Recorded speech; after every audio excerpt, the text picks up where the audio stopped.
wax lyrical about the things I'm excited about Trump doing. He's going to be a wrecking ball. He was too conciliatory the first time round. He thought he'd be able to, wheel and deal like a businessman. But this time round, he's going to be a destroyer. So I don't see any part of my life getting worse under Trump. Not one. I'd rather be poor than toil and give 60% of my stuff away to people that refuse to do any work. Hi, everybody, and welcome back to Nick Talks. This episode's amazing returning guest for the second time is the Angry Bootneck. Cheers, Matty. How you doing? I'm all right, mate. How are you doing? Good, good. I'm good. There's only one conversation me and you can be having at the moment because of this week. We've just had Trump inauguration on Monday. He's hit the ground running. He's signing executive orders. In the UK, we're watching videos of ICE kicking down doors, arresting illegal migrants who have been committing crime in America, as if they couldn't be arrested before Trump came into power. How's it going? How are the people on the ground? Is this something that you're happy to see? Oh, it's been a great week.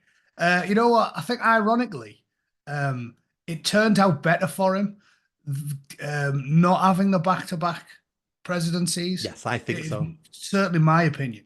I think that the blindsided him a little bit when he took over last time. And you know what? It has, segueing into this briefly, it's made me feel almost a little bit bad about abandoning the Tories because I think, like yourself, a lot of online commentators were proved it wasn't prophetic because we talked to people in pubs and we know normal people and we knew they weren't going to vote for the Tories after so many years of sort of wet left-wing policies.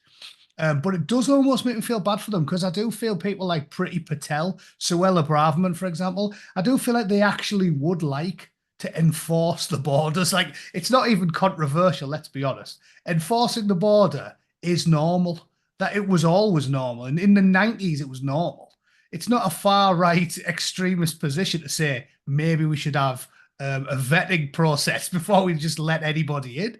That makes me feel a little bit bad for them because I think that the exact same thing has happened in the all across the Western world, and it's proved people right that were saying this was some sort of global. I mean, I don't like to use the word conspiracy, but it can't be a coincidence that it's the same policies in every single Western nation. And I think that's what went on there because they're now talking about it, the blob.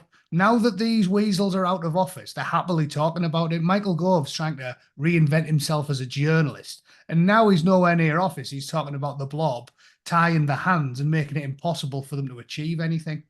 And the exact same thing happened here. So the marvelous thing that's arisen from this is that I feel like if you'd have got two back to back, I nearly said tours there. You can see I'm a military man. Two back to back presidencies. It would have been damaging for him. I think he would have stagnated again. But I think that 4 year rest, where they really took stock of how bad the problem was, they seem to have spent 4 years meticulously planning exactly what they were going to do and how they were going to do it. And he's massively hit the ground running, like going through these civil servants and cutting through the red tape. I'm very hopeful for how much he's going to get done. They're still trying to block him as best they can. Like Pete Hegseth, his nomination for defense secretary. Did you see that? They're trying to block it because he likes a drink. They're all there saying like, "Oh, there's been reports that he likes to drink himself silly every now and then." It's like you do realize if that was a bar office in the UK, nobody could be a politician. It's not really that weird. So it is. It's comical to see them flailing wildly to try and stop him. But I think he's hit the ground running. They've definitely got a plan and they're going to stick to it. And I think that fantastically, because I have very great reservations about the 2020 election, and time hasn't been kind to the anti-conspiratorial types. It hasn't. If anything, it looks dodgier now than it did in 2020. So time hasn't been kind to them, but I think it's worked out wonderfully. And I honestly feel like due to that sort of respite he had in the middle to take stock, I really feel that it's going to be better for us in the long run that he sort of had that break in the middle. So yeah, brilliant. I completely agree. When Trump won in 2016, everybody thought, the elite, the billionaires, all thought it was a fluke. So nobody wanted to hitch their wagon to the Trump bandwagon. And he had 4 years being stonewalled all the time about what he wanted to do. 4 years out of office, he's now built a coalition which is bigger than him. This isn't the Trump show anymore now. This is bigger and deeper and will last. This will last for decades now. He's changed the party. And he's got very clever people on board now, and from different walks of life, from different political, areas. And he spent those 4 years working with them, knowing what he was going to do. And because he's only got 4 years, because he can never stand again, he's going all out. He's going to be a wrecking ball. He was too conciliatory the first time round. He thought he'd be able to, wheel and deal like a businessman. But this time round, he's going to be a destroyer. Yeah, well, you know what's class about that? Have you seen all the little weasels now trying to align themselves with him? People like Zuckerberg. Zuckerberg, I've got a personal animus against him, that little android-looking gimp, because he proper banned and silenced people like me for years. Like, I'm on about my fifth Facebook account, and I only ever make quips. It's not like I've ever said anything genuinely, violent or anything. Just a little bit of gentle mockery, and I've gone through those accounts like I go through socks. So it's quite comical now to see these little weasels who've spent years stomping on people's ability to speak, coming out and trying to rebrand themselves. It always happens. Piers Morgan's doing it. Piers Morgan is a weasel. That his leaked story about the which a blind man could see were fake pictures. It was clearly, you remember, it was two TA lads, Scousers, who faked some photographs of soldiers getting tortured. Oh right, yeah. Iraqis, sorry, and it was two Scousers in the TA. And you could see the picture of one of them was supposed to be urinating in another one's face or something. I looked at the photo and I was like, these are young soldiers. A 95-year-old man with prostate cancer doesn't urinate that pool. It was like clearly just squeezing a bottle in his face, a water bottle.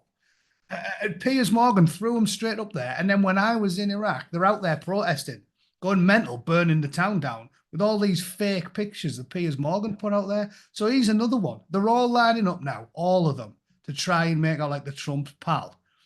And it's wonderful to see. It's wonderful to see. But I don't think the general public are fooled. They really do think you've got the memory of a drunk goldfish, these people. Like Piers Morgan's a great example. The vaccine stuff, personally calling Trump all kinds of names, which is why Farage took a load of evidence. Did you see Farage took like a little binder over there for him? Like they think we'll forget that stuff because it was more than a few years ago. But we don't forget because we talk and we remember. And it's on the internet, and so the internet never forgets. No, funny old thing. Like an elephant, a big electric elephant. It's comical to me that they think they can get away with it. But we are where we are. Look at what's gone on with everything with Southport. Like something that honestly it made me so angry. I was like, it staggers me that the lunatics running the world think that the real problem is people talking. I've made the point so many times, like, it's not like people like Mr. Robinson are such magnificent, compelling speakers that they can turn Owen Jones into Oswald Mosley after some honeyed words. The problem isn't people talking. The problem is things like that. Like one Southport will radicalize millions more people than any 200 speeches that some right-wing bloke can give. And it stuns me that something that disgraceful that is something that can still think they can sweep under the rug. Like seeing those three kids' faces, every time I see them, I get enraged by it. And yet they think the real problem is people like Nick Buckley having a chat in public. It genuinely astounds me. I don't know what planet they're on. I don't think they actually believe that.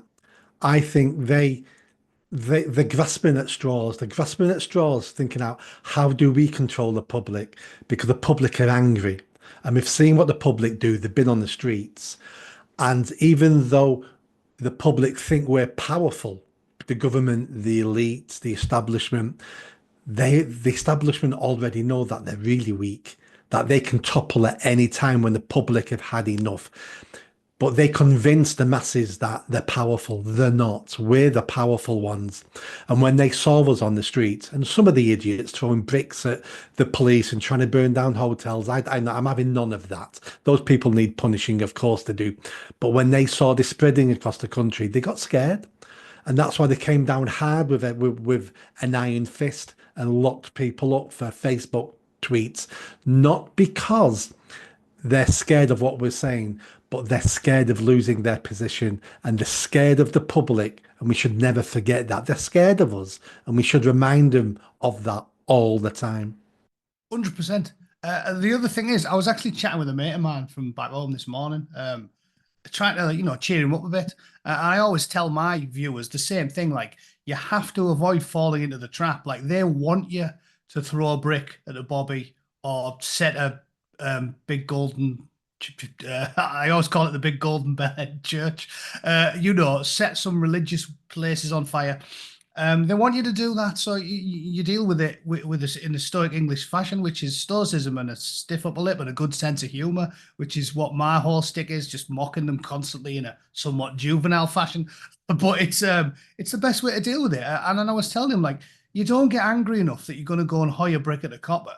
You laugh at the stupidity of it and the ignorance of these people who clearly, and loads of cleverer people than me have talked about this, like David Starkey and the like, saying, like, when you listen to these activists, they don't know anything from antiquity. They don't know any history. It's why people like David Starkey are first on the chopping block for them, and that's why they cancelled him, because that's the danger, because people who know history know what's going to happen. It's a form of prophecy. It always repeats itself, and that's why they hate people like David Starkey. And he's talked many times about this, about how you can tell as soon as you speak to them they're a bit thick, and they don't know anything about antiquity because of their whole like postmodern weird commie like Marxist movement. They only know post sort of 1940s or something, so they're ignorant. And if you understand antiquity, you understand that what we're seeing here is, it's not even interesting. It's almost boring. How it always goes the same way. But eventually, the people get annoyed enough, and then all of the people in charge get the good news, and it's which is why they would do well to heed those lessons, because you cannot win when you're dealing with the masses, the great unwashed. So what they need to realize is, they keep talking about fanaticism and extremism in one of the most tolerant countries in the whole world. You read all the polling, nobody supports genuinely extremist positions. Not what they call extremists, because to them, anybody right of Owen Jones is an extremist, but nobody supports the genuinely extremist positions. Nobody's saying deport every single person who looks a certain way or practices a certain religion. Nobody's saying that. But I always quote Michael Howard: if you don't listen to reasonable concerns from reasonable people, they will very quickly become unreasonable. So if things do go Pete Tong in future, we know who caused it. It's them. So they should walk back from the brink, accept that public opinion is dead set against them, and change course while things can at least be managed quite pleasantly. Because as it stands, it's going to do what happened in the Weimar Republic or something. You're going to have the commies fighting the actual fascists in the streets. And then, as usual, they'll win. And then they will go through the place like a dose of salts and enforce order in a way that nobody wants to see happen. So if they have the brains that the gods gave a goose, they'll change course quickly. Because I think public sentiment's got to be about the polls. Even as bad as the polls are for Labour, where they basically won because 50% of the country went for Reform and Conservatives, and then a lot of them didn't vote.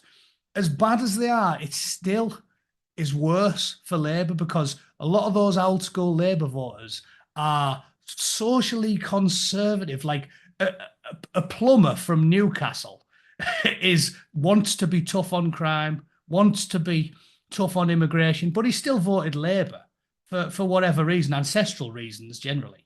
That the woke stuff is about 15% of the population. And they need to get with the program, because if they don't, it's going to get messy, and they really need to grasp that nettle and just especially go through the civil service like a dose of salts. That blob that Michael Gove's been talking about, that needs fixing. Because essentially the UK is no longer a democracy. When you've got 15% of the country who believe in one way and everybody else thinks the exact opposite, and they're just imposing their will on everybody, regardless of what we vote for or want, it's going to get messy really quick if they don't sort that out. I think it. I think it is going to get messy, and I think there's no way out of it. And you talked about history a minute ago.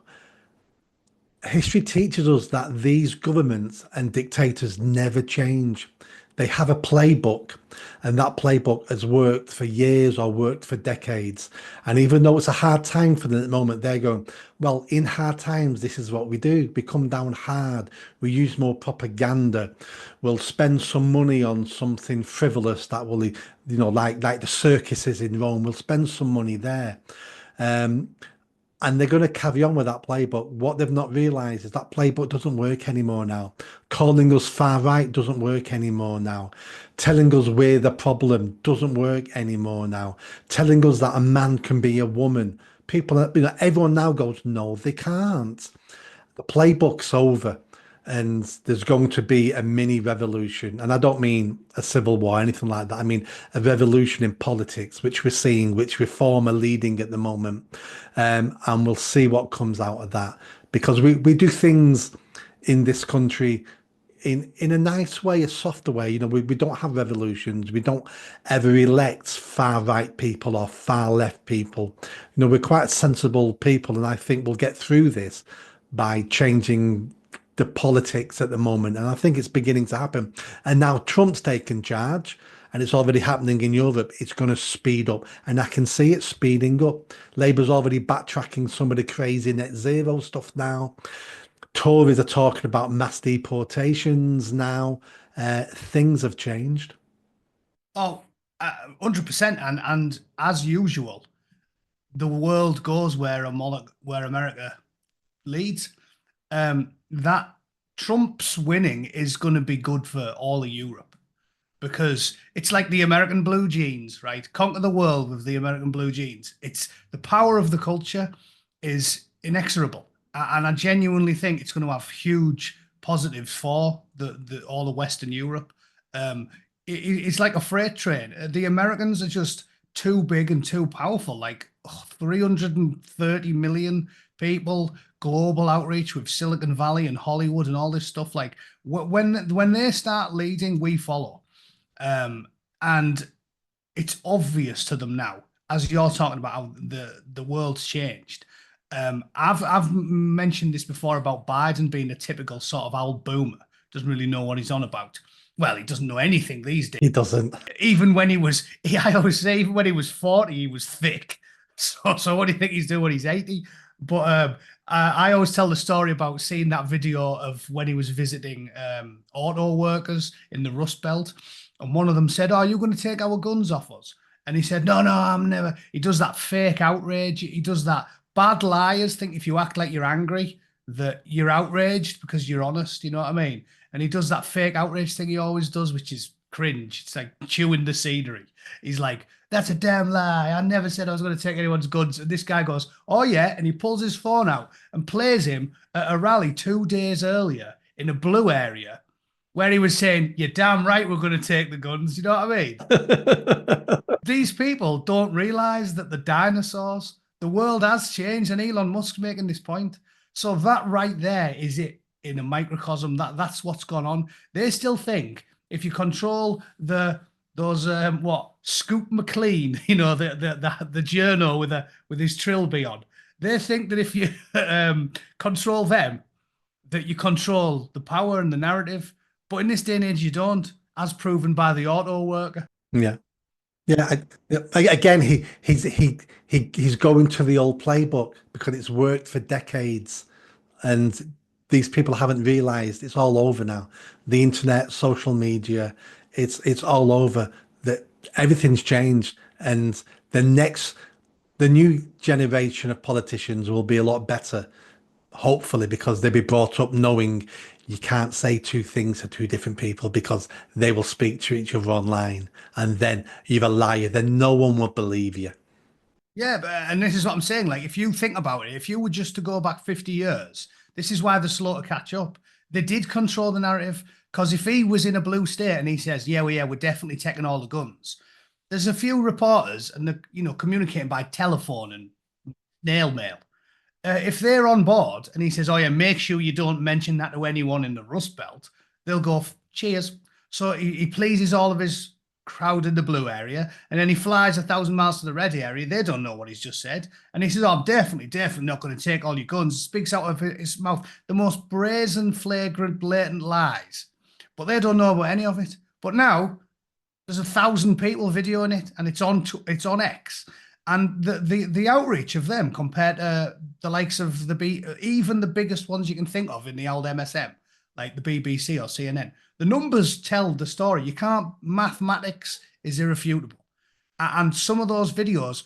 Tucker's video about the January 6th, they were trying to create this fake narrative, and that's what it was, a fake narrative about an insurrection in a country with more guns than anywhere else, but not a single person took one to the insurrection. So that makes loads of sense. And then he put that video up with them getting poor old Jamiroquai, the shaman, getting walked around the Capitol building politely by two coppers, shaking their hands on the way out. Like, no trouble at all. And then they want to give him 25 years in prison. So Tucker releases a video with this, and 200 million people saw it in like a week. There's no way they can do it anymore, but they still, as you say, because they're clinging to the delusions of the past, they still think they can get away with blatantly lying about people. And like I said, they'll do it with you because you've got Mike Bravo Echo after your name. So they'll do it with you and they'll say, he's definitely one bollocked Austrian dictator. But everybody who's got an internet connection will go, "What are you talking about?" They can't do it anymore, and they'll catch up quick, or they'll die trying. They will die trying, and they're already dying now because they're not capable of changing because they're too long in the tooth. So, what are you most excited about Trump as president? What are the things you're excited to see him do? Oh, I could wax lyrical about the things I'm excited about Trump doing. Well, first things first. I'm of the age where I have some small amount of stock in the portfolio, and that's going to go up because he's trying to move us back to a meritocracy, and that can only be good for business. We always, because these devious commies constantly have the fingers on the scales. There's actually people in the Western world who still think they're living in an actually capitalist society, and they don't. The housing market is going to get better. Every aspect of our life's going to get better, but I'll try not to go on a ramble too much. But the work life's going to get better, and the housing market's going to get better, and your stock market's going to get better, and your tax bill's going to get better. So there's the big four that really matter to your quality of life. In fact, there's no aspect of his platform that I don't think won't impact my quality of life. Law and order is going to get better. Homelessness will get better. Immigration will get better. Like, there's nothing that won't improve when we get rid of this toxic DEI, everybody's equal ideology, because that's what's really hamstringing everyone. The property ones are worth mentioning in it because it's more of an issue in Europe than it is in the States, because at least we've still got the space. That is not a free market.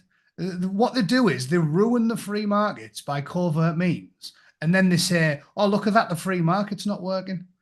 There's so much data out there regards things like rent controls and all these zoning laws, which make it impossible to build anything. And then the commies go, "Oh, look at this, nobody can buy a house. The free market's not working." Well, we haven't got a free market. The reason there's people queuing, 8,000 people looking at a one-bedroom flat in Dublin, is because these people have got their fingers on the scales and they're not allowing people to build, and they're importing tens of thousands of people that need somewhere to live every week. Like, all that stuff's going to get better. If you work for a living, as usual, I mean, I'll sum up because I could rant about it for 20 minutes. If you go back to what we know, which is that if you work for a living, you should be voting for the people that actually look after working people, which is low tax, low regulation, free market liberal conservative types. Or if you want to be miserable and just throw money at the lame and lazy and import people who want to take out of a system a pot they've never put a single penny into, well, then you vote for the socialists. So I don't see any part of my life getting worse under Trump, not one. I'm trying my best to think, because as I said, I'm an old school liberal. I only jumped on the Trump train the last few years. I didn't vote for him in 2016. I didn't vote for him in 2020. I was still on the fence in 2020 because, and I'll tell you why, Nick. It's quite easy for an Englishman to understand. It's because an English conservative is very different to an American one because of the whole Bible thumping Baptist thing. Because generally, English people are very, very reserved with religiosity. We've always thought it was uncouth to shout about your religious opinions on the train or something. We're either very, very gentle, tepid Church of England types, or agnostic generally as a country. And I've never been comfortable with that element of American conservatism, you know what I mean? Like all born and raised in the 80s sort of English kids, I'm agnostic with just a soft spot for the Church of England. I've never cared about things like abortion or euthanasia or things like that. I mean, I suppose it sounds callous to say I've never cared. What I'm saying is I understand the nuance to that argument. So I'm I definitely... think you mean is you never gave it any thought. No, I figured these things were solved years ago. Gay marriage, stuff like that. I had a nuanced opinion on all of it, and I always thought American conservatives were over-egging the pudding there. But ultimately, they force you to pick a side. And this is why the right is now the broad church. The right is now the big umbrella. It's not the umbrella of intersectionality where militant jihadis are going to be best friends with the LGBT community. It's not this fictional umbrella that can never exist. I mean, think of that. These people think they can build a coalition with the LGBTQ plus IA community, militant, full-blown, ridiculously devout Islamic theocratic fascists, and then liberal Jews. They think all those people are going to get on best of friends. So the broad church now is the conservative movement because the alternative is woke. So I have my own issues with the conservative movement, and I know it's not perfect, but if you're going for the least worst option and you want to be pragmatic looking forward, I think the Trump movement is going to be a good thing for all of us. And I think that sort of low tax, meritocratic society, build more, frack more, drill more, use our natural resources. There's so much stuff that America's in a better position, I think, than Europe because we've got so much natural resources we can harness.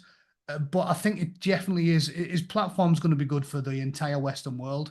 And I just can't wait for him to get started. I think it's going to be great, especially for working class people in the States. Yeah, and I think what people don't understand is this Trump bandwagon for the next 4 years won't end. A very good chance Vance will probably run for president after that. This new party, because it is a new party now since Trump has taken over, could be in power for next 12, 16 years.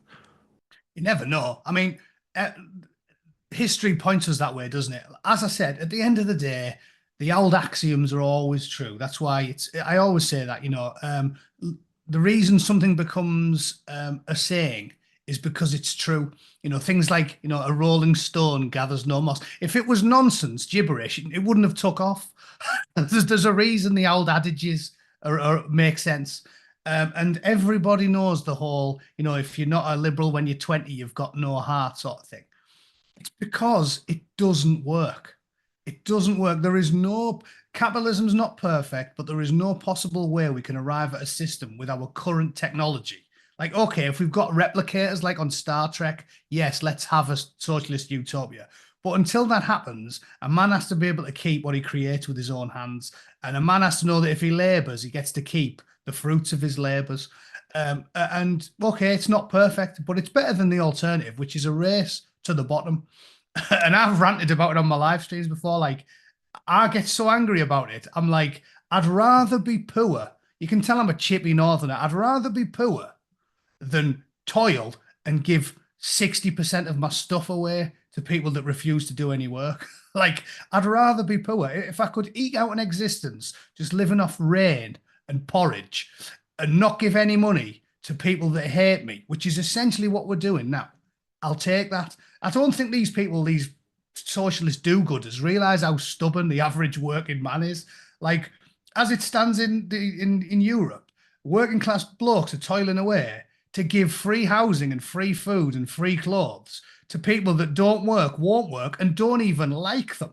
Like, at least when we were kids, we were just giving money to like Mick Philpott, God bless him. But Mick Philpott, he's got his problems, but he was born and raised in England, so we've got to pay him money. But we don't have to look after random blokes who rocked up 3 weeks ago. So, you could get away with it. In the 80s, we all used to have a little bit of scorn for these chavvy people who never used to work, can't work, won't work. But even them, for all of their failings, they didn't despise England and everything about it. These new ones are even worse. So that's how low the bar is. Mick Philpott makes them look good. That's how low the bar is. I never thought I'd hear that. I never thought there'd be people lower than him.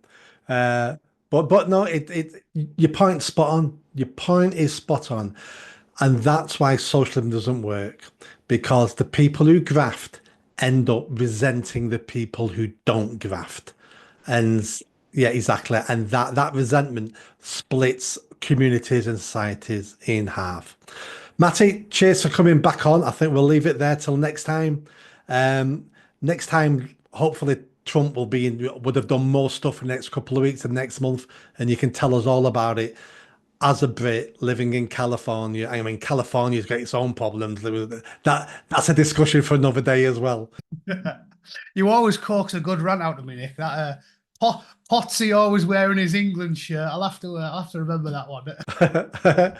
Cheers. I'll speak to you soon. All right, cheers, Nick. See you later, mate. Bye bye.